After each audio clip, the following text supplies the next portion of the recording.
क्या पराई स्त्री को अपनी जंघा पर बिठाने का कोई कहे तो क्या ये धर्म है? तब कहां थे आप? नहीं थे ना, तो यहां से आप जाओ। पर फिर भी कन्हैया ये अधर्म है। तब भगवान ने कहा अधर्मी को अधर्म से मारना ही धर्म है दाऊ भैया, यही कूटनीति है। अधर्मी को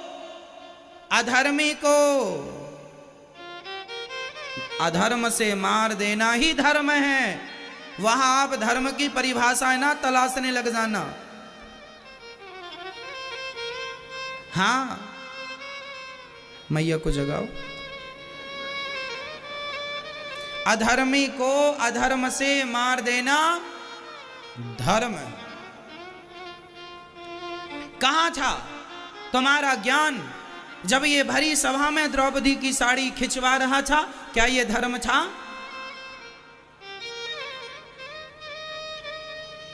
कहां थे आप?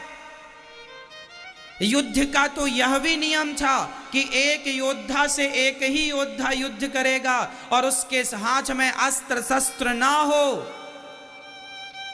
तो उस पर कोई प्रहार नहीं करेगा। लेकिन अभिमन्यु एक थे, उस एक बच्चे पर 7 महारथियों ने एक साथ प्रहार किया, वह भी तब जब अभिमन्यु निहत्था था।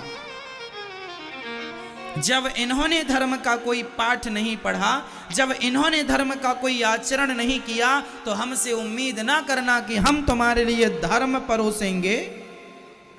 धर्म उन्हीं पर शोभायमान है जो धर्म का आचरण करें। इसलिए मैं आपसे कहूंगा मेरी मां, भगवान उसी का पक्ष लेते हैं जो धर्म से जुड़े होते हैं। महाभारत को धर्म युद्ध कहा गया है। धर्म क्षेत्रे कुरुक्षेत्रे समवेता युतुत्सवः। लेकिन जब महाभारत आप पढ़ेंगे तो आपको महाभारत में कहीं भी धर्म का दर्शन नहीं होगा। मैं दूसरा उदाहरण देता हूं। दुर्योधन भी अधर्म से मारा गया, हाँ या ना? गुरु द्रोणाचार्य भी अधर्म से मारे गए थे। धृष्टद्युम्न ने गुरु द्रोणाचार्य जी के हाथ में जब अस्त्र शस्त्र नहीं थे, उनको कहा गया था अश्वत्थामा मारा गया, नरोवा कुंजरोवा। हाथी है या इंसान है वो आप समझो, ऐसा धर्मराज युधिष्ठिर ने कहा था। अपने पुत्र की मृत्यु का समाचार सुनकर गुरु द्रोणाचार्य जी, अश्वत्थामा पुत्र है ना गुरु द्रोणाचार्य का, सुना कि मारा गया तो हाथ से धनुष बाण छोड़ दिए और शोक में डूब गए, मेरा बेटा बेटा बेटा। उसी समय धृष्टद्युम्न ने तलवार से गुरु द्रोणाचार्य का सिर काट लिया। प्रश्न ये खड़ा हुआ कि इतना बड़ा धर्म युद्ध था तो फिर अधर्म से क्यों मारा गया? इतना बड़ा धर्म युद्ध था तो गुरु द्रोणाचार्य को अधर्म से क्यों मारा गया? उत्तर सुनो। गुरु द्रोणाचार्य को अधर्म से इसलिए मारा गया क्योंकि गुरु द्रोणाचार्य ने अधर्म से चक्रव्यूह की रचना करके अभिमन्यु को मार दिया था। चक्रव्यूह की रचना करना उस समय केवल पितामह भीष्म को या तो गुरु द्रोणाचार्य को आती थी, तो गुरु द्रोणाचार्य ने किया था चक्रव्यूह की रचना। और उस चक्रव्यूह में फंसा कौन था? अभिमन्यु। अभिमन्यु चक्रव्यूह में जाना तो जानता था पर वापस आना नहीं जानता था। और अभिमन्यु जब फंसा, चलो फंस गया, पर गुरु द्रोणाचार्य उस समय सेनापति थे। प्रधान सेनापति कौन थे? गुरु द्रोणाचार्य। गुरु द्रोणाचार्य आपको रोकना था कि एक योद्धा से एक ही योद्धा युद्ध करेगा। 7 योद्धाओं ने क्यों युद्ध किया? आप सेनापति थे उस समय, आपने क्यों नहीं रोका? जब आपने अधर्म को नहीं रोका तो उसी अधर्म ने आपको मार दिया। फिर क्यों हमें धर्म का पाठ पढ़ाओगे? तुमने कब धर्म का पालन किया है? दूसरा, अब तीसरा, दानवीर कर्ण, इन्हें भी अधर्म से मारा गया था। कर्ण का रथ जमीन में धंस गया था युद्ध करते करते।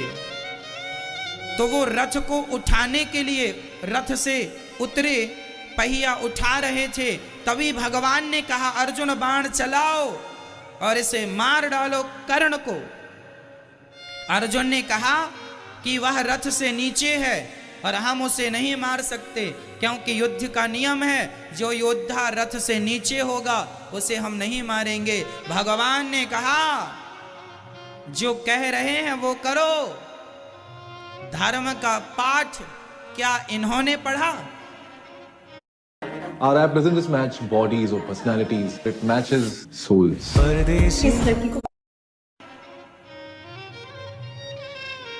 भरी सभा में जब द्रौपदी की साड़ी खिंच रही थी तो ये वही कर्ण है जिसने कहा था द्रौपदी तेरे 5 पति हैं तो मैं भी हो जाऊं छठवा तो क्या बुराई है। जिसके 5 हो सकते हैं उसके 6 भी हो जाएंगे। यह शब्द कर्ण के थे। जब इन्होंने कोई धर्म का पालन नहीं किया, अभिमन्यु की मृत्यु पर यह भी थे। ये अनपढ़ नहीं थे, पढ़े लिखे थे, समझदार थे, युद्ध का नियम जानते थे। अभिमन्यु भी रथ से नीचे था, फिर भी इन्होंने युद्ध किया, फिर भी उन्होंने मारा। तो जब इन्होंने धर्म का कोई पाठ नहीं पढ़ा, धर्म की इन्होंने रक्षा नहीं की, तो इनके लिए हम क्या पालन करें? मार दो। बाण चलाया अर्जुन ने, मारे गए। क्या समझ में आया आपको? यही समझना है कि जब हम धर्म का त्याग करते हैं उसी दिन हम अपने पांव में कुल्हाड़ी मार लेते हैं। यदि कौरवों ने धर्म का पालन किया होता तो मेरी मां भगवान की भी हिम्मत नहीं थी कि वो कौरवों को मार सकते। कौरवों को अर्जुन ने नहीं मारा, कौरवों को भैया भीम ने नहीं मारा, कौरवों को भगवान ने नहीं मारा, कौरवों को उनके अधर्म ने ही मार डाला है। उनके कोई राम न मारे काहू को, पापी नहीं आ राम, आप ऐसे मर जाते हैं कर कर खोटे काम। कोई किसी को नहीं मारता, तुम्हारे अपने पाप ही तुम्हें मार डालते हैं। इसलिए जीवन में कभी गलत ना करना। कर्म दंड पितामह भीष्म जैसों को भोगना पड़ा बाणों की सैया पर लेट कर। अच्छा बताओ, महाभारत में सबसे ज्यादा कष्ट कौन पाया? पितामह भीष्म। क्योंकि सबकी मौत तो 2 मिनट में हो गई, बाण लगा मर गए। चाहे शकुनी हो, चाहे कर्ण हो, चाहे गुरु द्रोणाचार्य हो, तुरंत तुरंत मर गए। पर पितामह भीष्म के शरीर पर बाण चुभे हैं पर मरे नहीं। उन्हें इच्छा मृत्यु का वरदान था, ये पहला।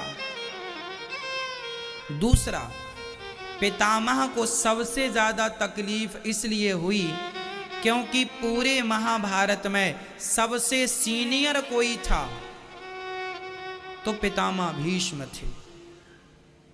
सबसे सीनियर थे। हाँ या ना? बोलो हाँ या ना। जिस समय पितामह युद्ध कर रहे थे उस समय पितामह की आयु थी 900 वर्ष। कितनी आयु थी? 900 वर्ष। गुरु द्रोणाचार्य जी की आयु थी 700 वर्ष। सीनियर थे पितामह भीष्म। उस जमाने में आयु लंबी होती थी। भीष्म पितामह सबसे सीनियर थे और सीनियर बस नहीं, सबसे पावरफुल थे। पितामह के बाणों का सामना कोई नहीं कर सकता था, कोई। इन्होंने अपने गुरु को भी युद्ध में संतुष्ट कर दिया था। इनके गुरु कौन हैं? पितामह भीष्म के परशुराम जी। गुरु द्रोणाचार्य जी के भी गुरु परशुराम जी हैं। महेंद्राचल पर्वत में ये रहा करते थे। दानवीर कर्ण के गुरु भी परशुराम जी हैं। सोचो, ये 3 योद्धा इस धरती पे अब कब आएंगे? कर्ण सबसे बलवान योद्धा थे। गुरु द्रोणाचार्य तो गुरु ही थे, उनका तोड़ किसी के पास नहीं था। और पितामह तो पितामह थे। लेकिन सब मारे गए। काहे मारे गए सब? इतने बलवान होकर भी मारे गए। सच्ची बताऊं, पांडवों में एक भी इतना बलवान नहीं था। अर्जुन से बलवान तो कर्ण थे, पर फिर भी हार गए कर्ण। क्यों? क्योंकि आपकी ताकत बहुत है, पर आपकी ताकत किसके लिए है? जॉब या बिजनेस से कमाई तो हो रही है, लेकिन उसके अलावा भी थोड़ी पार्ट टाइम इनकम चाहिए। तो यहां वहां टाइम पास मत करो।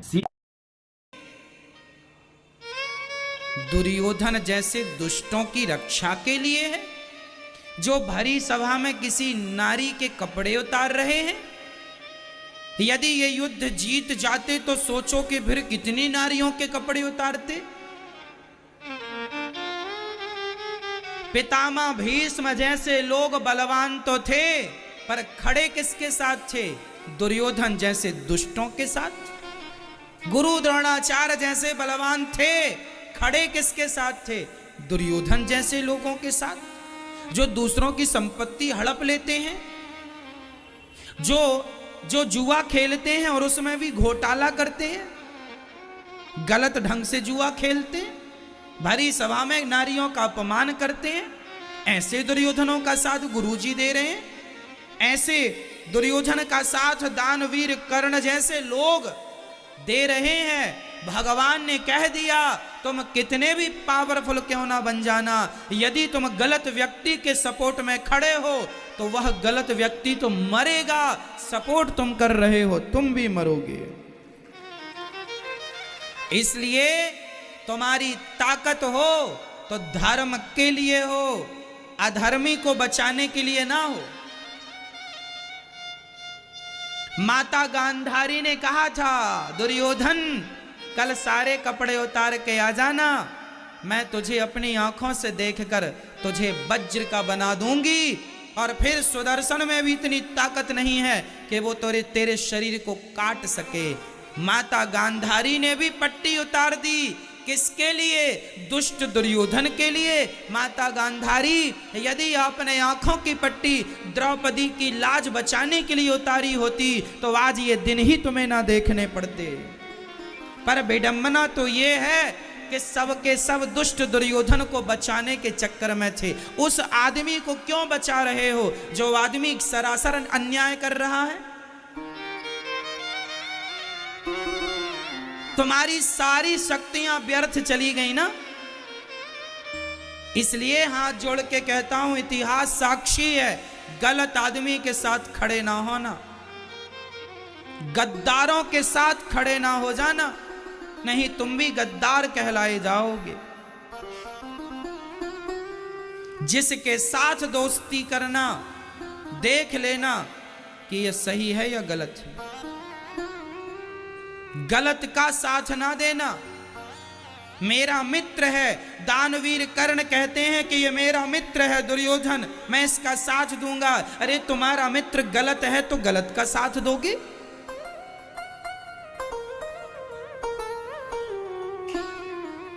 गुरु द्रोणाचार्य जी कहते हैं, मैंने इसका नमक खाया है, इसका साथ दूंगा। तो नमक खाया है तो गलत आदमी का साथ दोगे?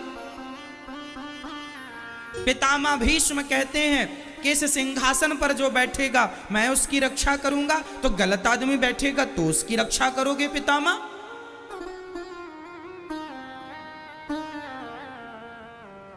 और धृतराष्ट्र जब महाभारत हो गया, कौरव मारे गए, तब बहुत गुस्सा में थे धृतराष्ट्र। भीम मिल जाए तो मार दो, इसने मेरे 100 बच्चों को मार डाला। भीम आओ, तुम्हें गले से लगाना चाहता हूं। भगवान समझ गए कि अंधा सोच क्या रहा है, तो भगवान ने पुतला बना के दे दिया भीम का। मजबूत पुतला, पत्थर का कह दो, लोहे का कह दो, जो भी उस जमाने की टेक्नोलॉजी रही होगी, पुतला दे दिया। अब भीम का पुतला गले से लगाकर धृतराष्ट्र ने गुस्सा निकाली और जोर से दबाया, ओ पुतला टुकड़े टुकड़े हो गया। रोने लगे धृतराष्ट्र। इसके बाद दुर्योधन रोटियां जब परोसता है ना धृतराष्ट्र को, तो क्या कहता है, बुढ़े ये रही रोटी, ये कैच कर, ये ले। कुत्तों की तरह रोटियां परोसते थे भीम भैया धृतराष्ट्र को, क्योंकि अब इन्हें तो कोई रोटियां देने वाला भी नहीं बचा ना, इनके वंश में सब मारे गए। अब जिनको इन्होंने मरवाया, लाक्षागृह में बंद करवाया, लाक्षागृह में आग लगवाई, जिनकी पत्नियों का अपमान कराया, साड़ी खिंचवाई, जिनके लिए भीम को जहर दिया था बचपन में, जिनके लिए ना जाने कितने प्रयास किए थे मारने के, आज उन्हीं पांडवों के टुकड़े खा रहे हैं। तो भीम भैया कैसे रोटी देते हैं, ए बुढ़े ले रोटी खा, ऐसे। तो धृतराष्ट्र शिकायत करते हैं विदुर से, विदुर जी, विदुर सुनो भैया, ये भीम हमें कुत्तों की तरह रोटी खिलाता है, कहता बुढ़े खा लो। तो विदुर जी डांटते हैं, सब मर गए, तुम्हें मरने का भी समय नहीं है, मर जाओ। क्यों मर जाएं? अरे जिन पांडवों का तुमने आज तक भला ना सोचा, अच्छा है कि वो कुत्ते की तरह रोटियां दे रहा है। तुम तो कुत्ते की तरह रोटियां खाने के भी अधिकारी नहीं हो, तुम्हें तो कुत्ते की तरह भी रोटियां नहीं मिलनी चाहिए। तुमने उनके साथ जितना अत्याचार किया है उस हिसाब से तो तुम्हें ऐसी रोटियां भी नहीं मिलनी चाहिए। तुम ही हो ना जो भीम को दबा के मारना चाहे थे, तुम ही हो ना जिसने महाभारत करवाया। एक दुर्योधन को 2 थप्पड़ मार के यदि समझा देते तो ये नौबत ना आती। समझाया था तुम्हें सब लोगों ने, पर तुम्हारी फूटी जो पड़ी हैं आंखें, बाहर की ही नहीं अंदर की भी फूटी पड़ी हैं, किसी की नहीं समझते थे, ज्यादा होशियार बन रहे थे। अब भोगो, कर्मों का फल है। जो आदमी किसी की ना सुनता हो ना, उसके साथ यही हालत होती है जो आज धृतराष्ट्र की है। जो हाल रावण का हुआ वही इसका भी हुआ। उनके यहां भी पानी देने वाला कोई नहीं बचा, इनके यहां भी पानी देने वाला कोई नहीं बचा। रो रहे हैं धृतराष्ट्र। विदुर जी ने समझाया कि यदि उंगली में कोई पॉइजन हो जाए और उसे काट देने से सारा शरीर बच रहा हो तो उंगली काट देना समझदारी है। एक हाथ को काट देने से शरीर बच रहा हो तो हाथ को काट देना समझदारी है। एक आदमी का त्याग कर देने से सारा परिवार बच रहा हो, उस आदमी को त्याग दो। एक परिवार को त्याग देने से गांव बच रहा हो, परिवार को त्याग दो। एक गांव के त्याग देने से राज्य बच रहा हो, राज्य को त्याग दो। एक राज्य को त्याग देने से देश बच रहा है, उस राज्य का त्याग कर देना चाहिए। ऐसा विदुर नीति में विदुर जी लिख रहे। एक दुर्योधन का त्याग तुम लोगों ने, अच्छा विदुर जी ने, ये दुर्योधन जब पैदा हुआ था ना तो गधे की तरह रैंकना शुरू कर दिया था।